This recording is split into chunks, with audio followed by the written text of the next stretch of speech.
বাসায় মেহমান আসলে চটজলদি এই নাস্তাটা বানিয়ে খাওয়াতে পারবেন মেহমানকে। তো এই নাস্তাটা বানানোর জন্য প্রথমে 3 কাপ মতো ময়দা, হাফ চা চামচ লবণ আর কিছুটা তেল দিয়ে হালকা করে মাখতে হবে। মোটামুটি যখন সবগুলো একসাথে মিক্স হয়ে যাবে তখন অল্প অল্প করে পানি দিয়ে এবার ময়দাটাকে ভালোভাবে সেনে একটা ডো তৈরি করে নিতে হবে। এবার ডোয়ের উপরে সামান্য কিছু তেল দিয়ে মাখিয়ে ডোটা আধা ঘন্টার মতো ঢাকনা দিয়ে ঢেকে রেখে দিতে হবে।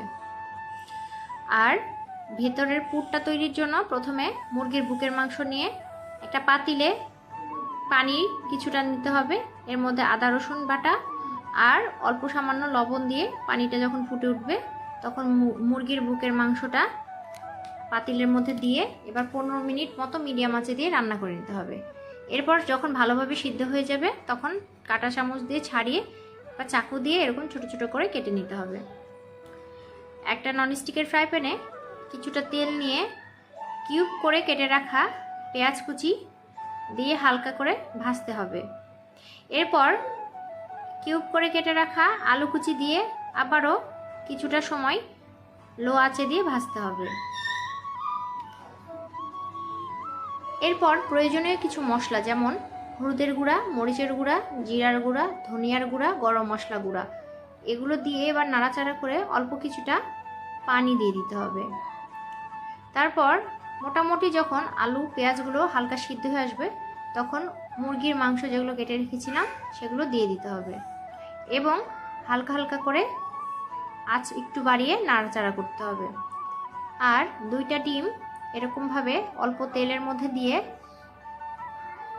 ছোট ছোট করে ভেঙে কুচি করে নিয়ে তারপর সেগুলোকে ওই মুরগির মাংসের পুরের মধ্যে মিশিয়ে একসাথে করে মিক্স করে নিতে হবে।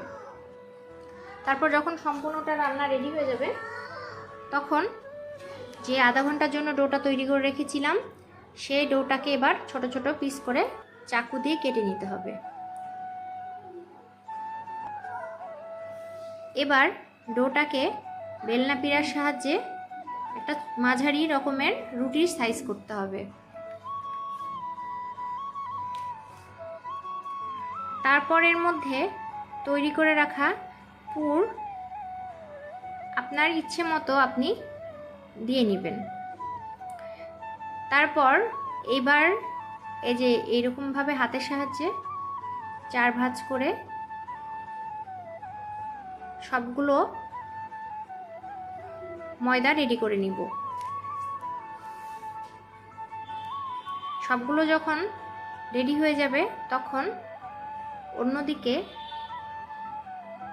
তেল গরম করে নিতে হবে।